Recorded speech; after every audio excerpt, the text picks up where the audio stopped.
O programa a seguir tem classificação indicativa livre.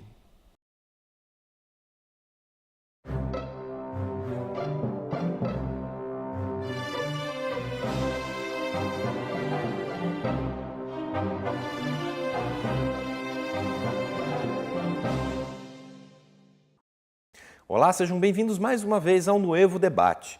As várias formas de intolerância são o tema central dessa temporada do nosso programa. Esse assunto foi escolhido pelos pesquisadores do Núcleo de Estudos da Violência Organizacional da UTF-PR, porque atravessa uma série de manifestações que ajudam a compreender a realidade na qual vivemos imersos nos nossos dias contemporâneos. Nosso assunto de hoje é de interesse direto no atual contexto brasileiro e engloba a intolerância político-ideológica, compreendida em um contexto de crise e embates que demonstram fatores importantes para o exercício da democracia no Brasil. Será que nós estamos de fato regredindo de maneira geral ao desacreditar o discurso do outro e desacreditar também das instituições públicas?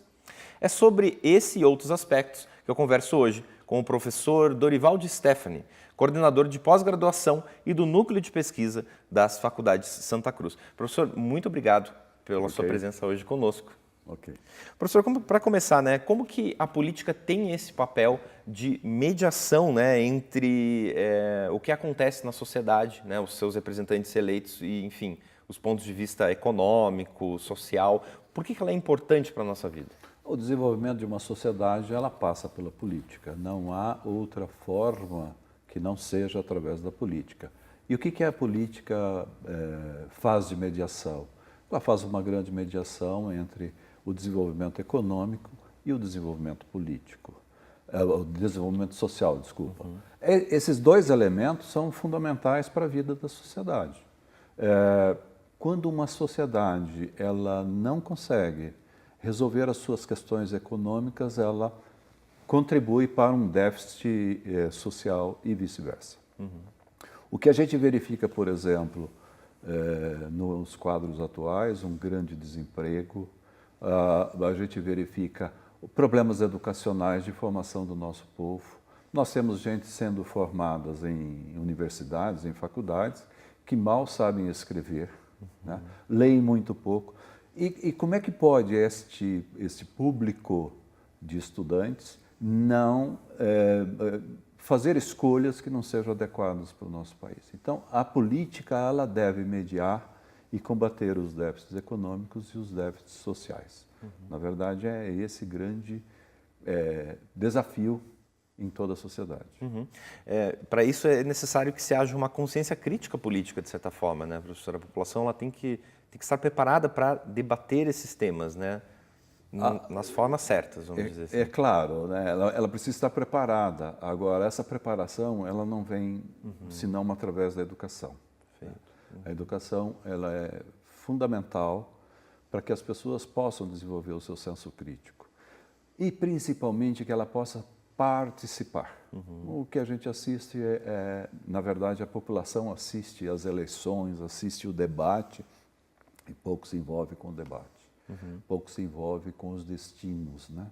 E o que a gente vê é uma política que muito imediatista, que não discute os desafios do país no longo prazo. Discute os desafios que o país tem no aqui e agora.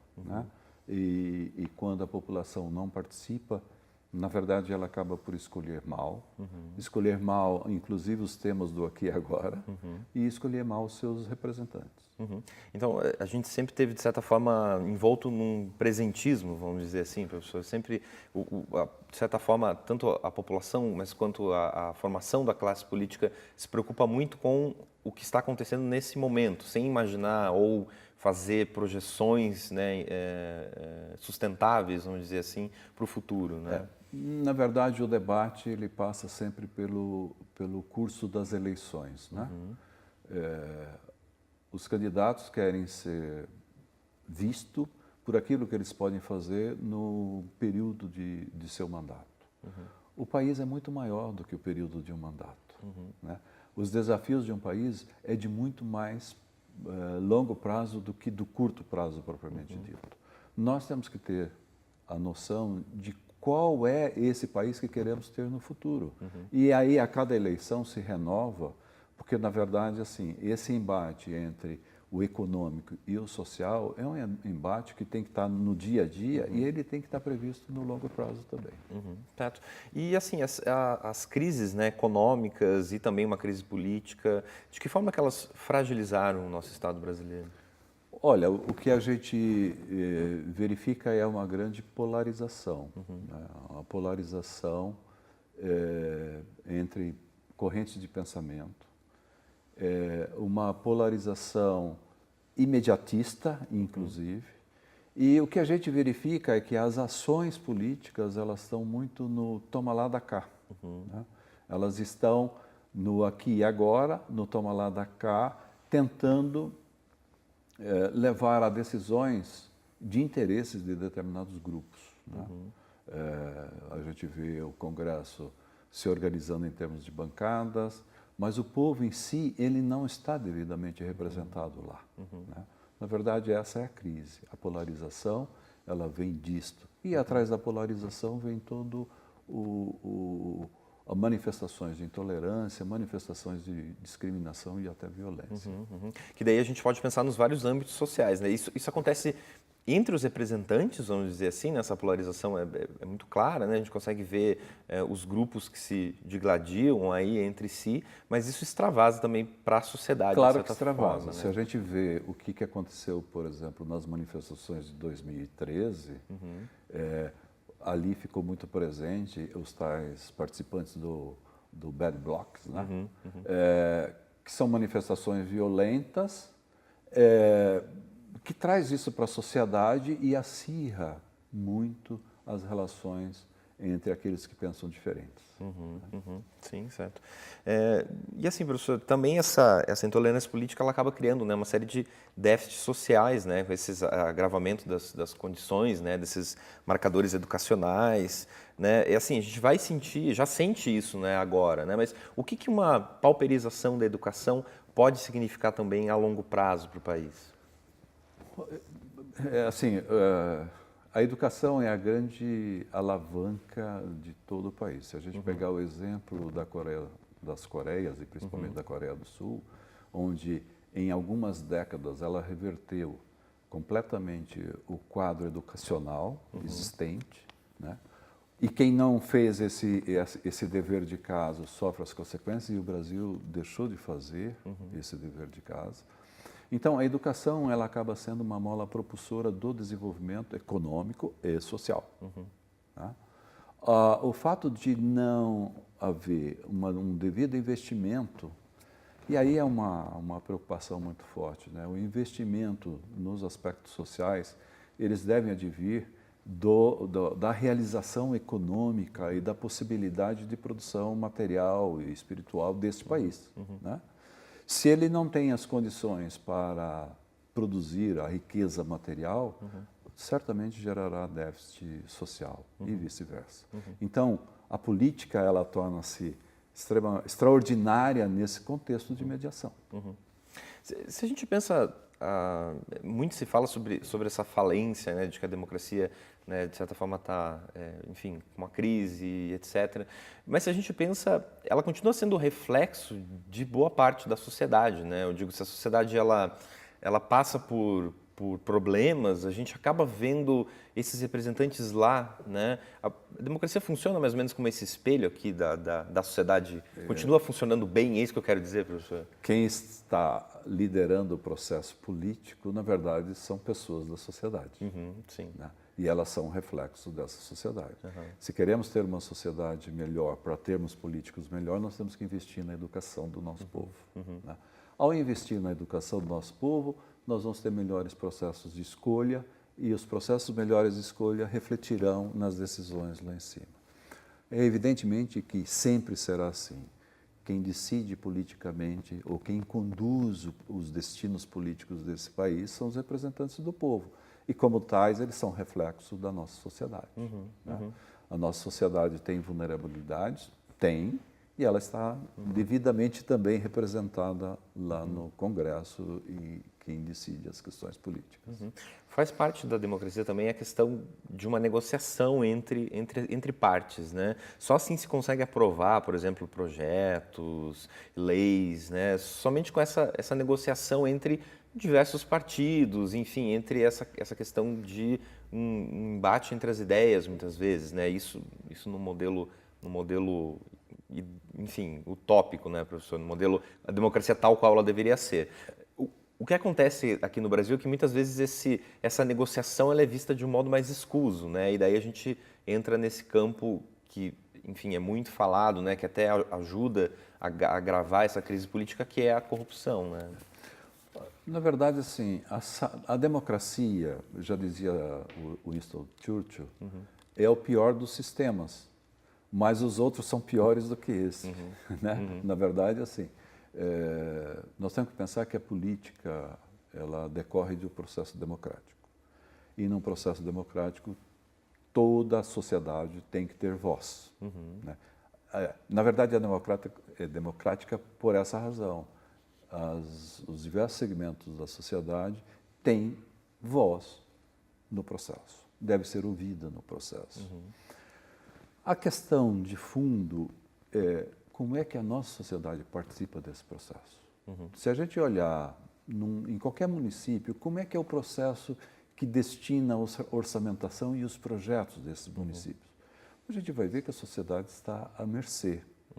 O cidadão, ele não participa ativamente, ele não sabe o que está acontecendo lá na Câmara de Vereadores, ou no gabinete do prefeito, ou nas discussões que ocorrem ali, ele não participa disso. Por que não participa é uma questão que valeria a pena ser estudada, mas uma das questões importantes é que ele não participa porque ele não é educado para isso.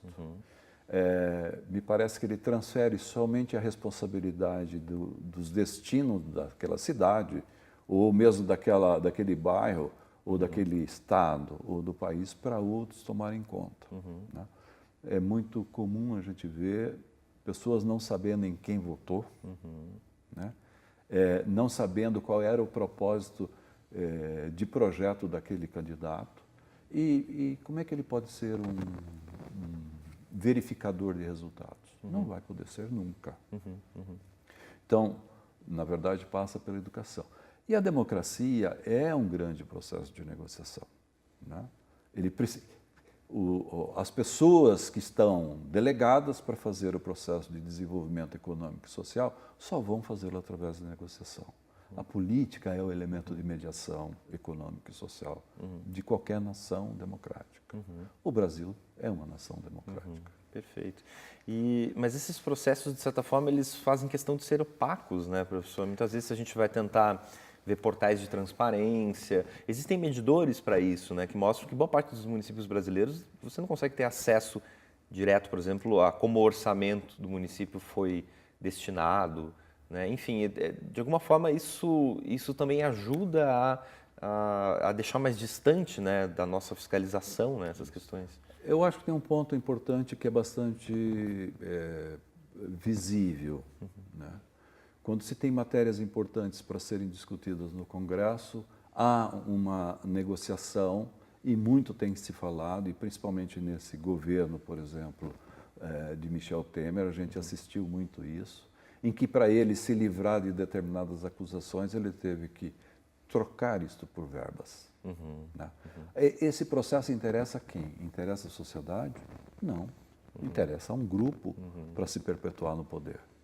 Ora, isso não traz contribuições sociais, né? E penaliza ao mesmo tempo. Então, esse tipo de negociação que você chamou de escusa, muitas vezes nem é escusa, nem é às escuras. Né? Está ali presente, está sendo noticiado, mas a população acaba não compreendendo, no fundo, o que isso significa. Esse é o toma lá da cá que a gente tem assistido nos últimos, não só agora no Michel Temer, no governo dele, mas em todos os governos mais recentes, esse toma lá da cá. E isso daqui traz como consequência um processo de corrupção. E, infelizmente, nós assistimos todos os dias na TV, nos jornais, o quê? a corrupção sistematizada no governo. Que é tão complexa que muitas vezes a gente não sabe nem onde ela começou e onde ela termina, né? São muitas peças de um quebra-cabeça, né? Complexo. Muito bem, professor. A gente vai fazer um rápido intervalo agora e a gente já volta com o No Evo Debate. Tá bom.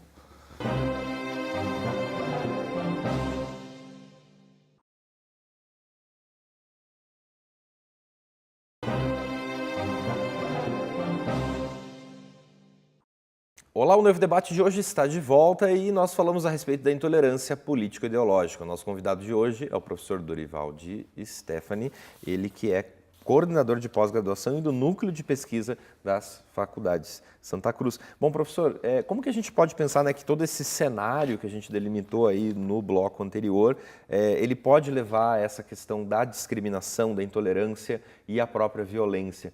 Por que o debate hoje em dia, ele, enfim, eu preciso de alguma maneira eliminar o outro na minha fala?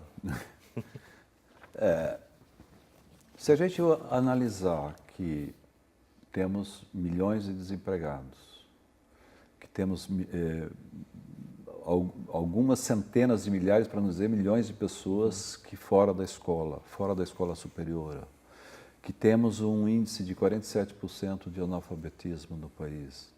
Todos esses elementos são elementos que depõem contra uma vida social adequada, né? Que depõem contra um bem-estar social.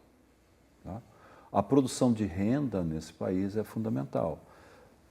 Do outro lado, nós temos as crises de 2008 e depois de 2014, que estão solapando o desenvolvimento econômico do país. Né? Estão criando déficits. A previdência privada, por exemplo, que é a grande sombra de todo o desenvolvimento econômico nosso, está aí para ser resolvida. Diante disso, as pessoas estão, eu diria, com medo. Né? E ao estarem com medo, elas estão com medo de algo que não conhecem. Né? Quando houve, nessa polarização, manifestações, elas começam a ter muito medo e reagir contra. A reação ao medo é a raiva. A reação ao medo é a violência. A reação ao medo é a discriminação. O que a gente pode afirmar é que essa polarização decorrente desses déficits econômico e social, eles estão aí suportados por isto. Né?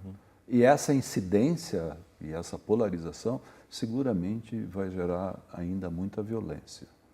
A discriminação, as pessoas não conhecem o outro e acaba por manifestar essas violências em cima de quem pensa diferente, de quem age diferente. E por isso que a gente vê, enfim, né, nas novas formas de comunicação aí no digital, a gente vê tantas discussões, né, e tantas pessoas reagindo de certa forma violenta nessa questão de conversar com o outro. Não existe, na verdade, nem existe conversa, né, professor? Existe um não debate, uma tentativa de tentar sobrepor a sua opinião sobre, né, os demais ali. Né? E isso se desenvolve infinitamente, né, nas redes sociais, vamos pensar. Isso. A discriminação, a intolerância e a violência neste plano ideológico político, também em outros planos tem mais ou menos o mesmo sentido, é a tentativa de abafar o outro, abafar a voz do outro. E se a gente olhar nos extremos, seja na extrema direita ou na extrema esquerda, na nossa história, nós vamos ver que o fim de tudo isso é a eliminação, a extinção do outro por completo. Se a gente vê o nazismo, o que foi o nazismo, se a gente vê o que foi o imperialismo, né, nós vamos encontrar o quê? Nós vamos encontrar que no fim da história a morte é o que é a tentativa de calar a boca, né, de eliminar o medo pela violência. No fundo, o que a gente assiste agora em menor grau de manifestação, mas o fato de termos uma violência do Estado que não protege os seus cidadãos, por exemplo, como é que ele não protege? Ele não protege com uma educação adequada, ele não protege com uma segurança adequada, ele não protege com uma saúde adequada. Né? os cidadãos estão à mercê disso. E, por outro lado, não protege do ponto de vista de direitos dessas pessoas, a intolerância e a violência vai ser cada vez maior. Né? Não basta criar um programa de segurança e aniquilar as pessoas que estão carregando fuzil. Né? Na verdade, nós precisamos ter um pensamento de resolver essa questão mais de fundo. Como? Investindo num Brasil de futuro. Né? E a política é a grande mediadora nisso. Ou seja, a democracia e os processos de negociação é que devem determinar, de fato, o desenvolvimento econômico e social. Certo. Assim, o professor falou do medo, né? Ele é de alguma forma comum, né? Não só na sociedade brasileira, mas dentro de uma sociedade capitalista, né? A questão entre a crise e a prosperidade. Esses ciclos, de certa forma, eles sempre se alternam, se a gente olha historicamente, né, professor? Nós sempre estamos na prosperidade com medo da crise, ou na crise aguardando o grande momento em que o nosso país vai, digamos, voltar a ser o que era antes. É comum isso, né? É comum, e é comum o medo nas pessoas. O medo, na verdade, ele tem um sentido de proteção. Né? O medo é um benefício. Como sentimos medo, nos preparamos para enfrentar situações difíceis. O medo nos leva a isso. O que nós precisamos ter uma educação adequada para gerenciar ou fazer a gestão desse medo. Né? Fazendo com que esse medo não se transforme em processos de discriminação, de intolerância e de violência contra o outro.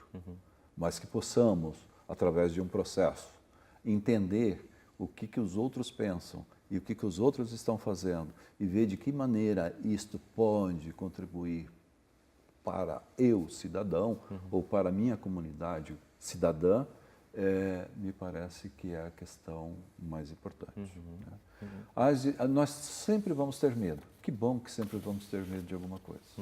Tá certo? Porque isso nos favorece. Sim, sim. Então, é justamente nesses períodos que talvez existe um fortalecimento maior, né, enfim, de questões que possam ser bem importantes aí para o andamento social, vamos pensar assim. Bom, professor, tem uma pesquisa, né, que o professor fez, né, assim, que as pessoas se dizem vítimas da intolerância político-ideológica, né, é uma pesquisa que foi realizada no âmbito aí do Nuevo. Do Nuevo. Eu gostaria que o senhor desse um pouco mais de detalhes para a gente aqui. Sobre... Essa pesquisa ela é bastante abrangente e um dos elementos dessa pesquisa é a intolerância ideológico-político, ou político-ideológico. Né? Mais de 1.140 pessoas foram entrevistadas e o número é chocante. 49%, um pouco mais de 49% das pessoas que participaram dessa pesquisa sofreram algum tipo de violência e discriminação, intolerância, em última instância. Né? É um número extraordinário. E essa pesquisa ela abrangeu quase todos os estados do país. Né? Então, a intolerância está presente em mais de 49% das pessoas.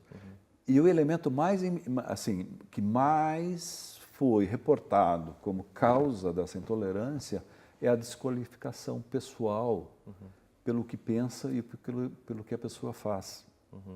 E, em geral, isso ocorre no ambiente de trabalho. Para a maioria das pessoas que sofreram algum tipo de violência ideológico-política, sofreram no ambiente do trabalho. Né?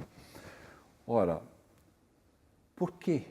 Qual é o sentido dessa intolerância e dessa violência? Na verdade, é eliminar o outro. Né? É eliminar a voz do outro. Né? É o medo que eu tenho do que o outro está dizendo. Né? Isso se converte em raiva, se converte em intolerância, discriminação e na violência. Então, e é bastante grave. Não só em termos ideológico-político, nos outros segmentos também. A gente vê no Brasil uma manifestação de violência muito grande. Sim.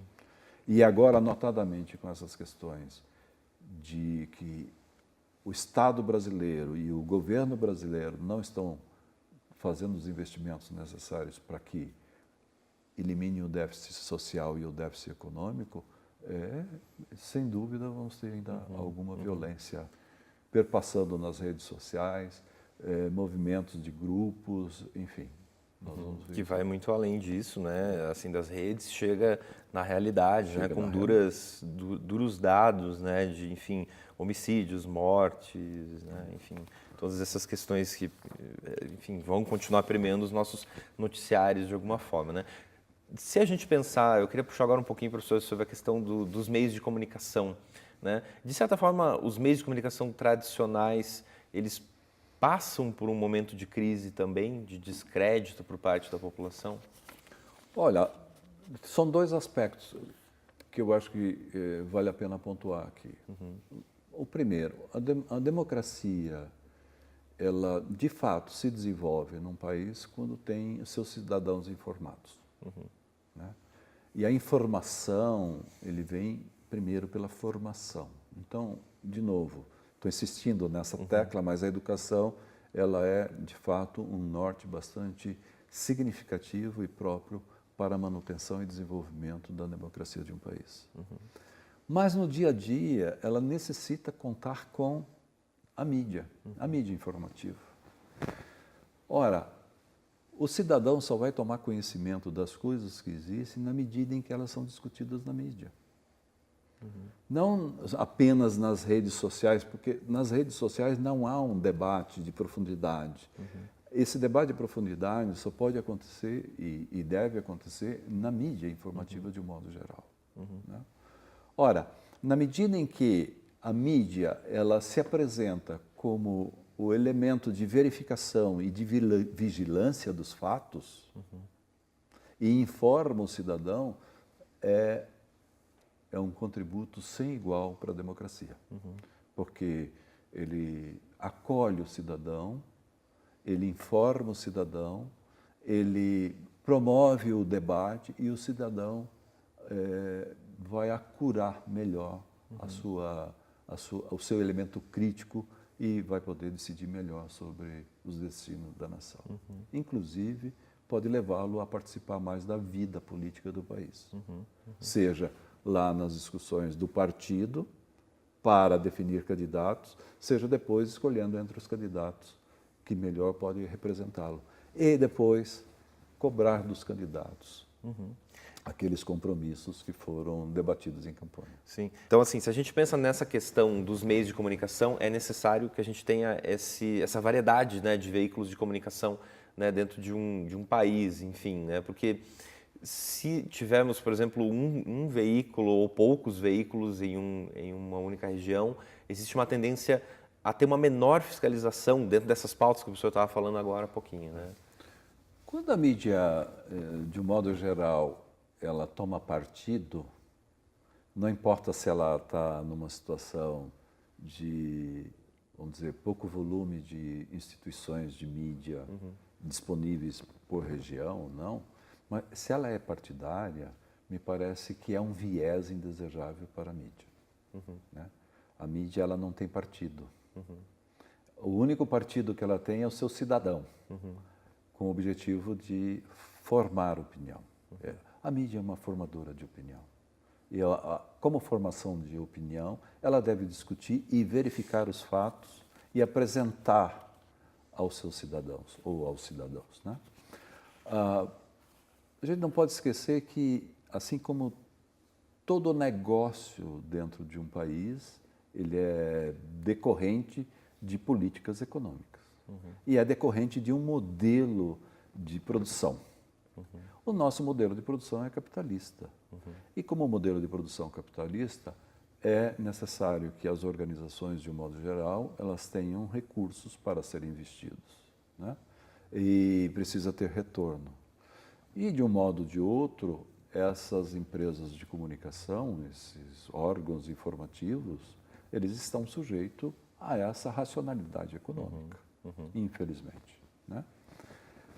Mas, por outro lado, nós vamos também verificar que existem organizações que estão empenhadas, sem fins lucrativos, que estão empenhadas em produzir conhecimento, produzir informação, discutir os fatos e apresentar ao cidadão nas diversas formas. Internet, por exemplo, ou mesmo em blogs, a gente ouve falar muito blogs, mas na mídia da internet, de um modo geral, a gente vai encontrar isso. O fato é, uma mídia ela não pode ser partidária, né? Porque esse viés do partidarismo deturpa toda a análise dos fatos. E isso é sem dúvida.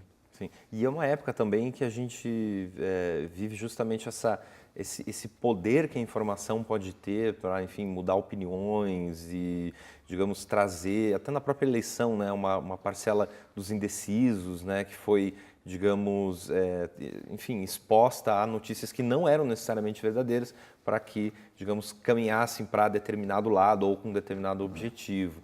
Né? Então, assim, é uma arma importante, né, professor? Se a gente pensa também, né, como que a gente pode usar esse potencial informativo para uma mídia cidadã? Olha, você está falando das fake news, sim. né?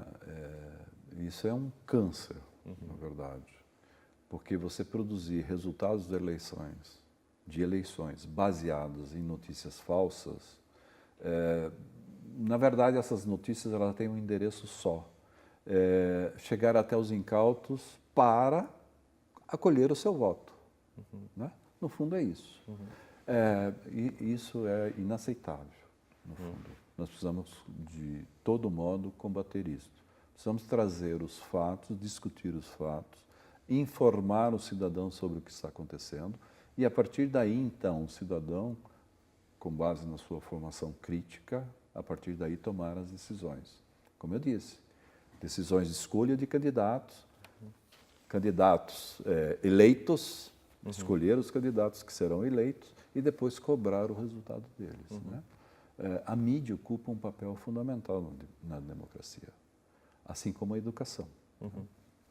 Feito, professor. Agradeço muito a sua presença aqui hoje, trazendo, enfim, essas visões tão importantes aqui para o nosso Nuevo Debate, mas também, é claro, né, para os nossos espectadores que nos acompanham. Muito obrigado. Eu que agradeço a oportunidade de falar a respeito desse tema, que atualmente é um tema que é, sim, muito importante e que a gente precisa falar cada vez mais. Ao falarmos sobre isso, a gente estará informando o nosso cidadão, formando o nosso cidadão, fazendo com que o medo que ele sinta seja possível ser trabalhado em benefício próprio, né? E assim termos uma condição de menos violência, menos intolerância, menos discriminação no país. Perfeito, muito obrigado. Lembrando que você encontra mais informações sobre o assunto de hoje no site nuevo.org.br. Lembrando que o Nuevo Debate é uma parceria entre a UFPR-TV e os programas de pós-graduação em Tecnologia e em Administração da Universidade Tecnológica Federal do Paraná. A programação completa do UFPR-TV está no nosso site tv.ufpr.br. Muito obrigado pela companhia e até a próxima.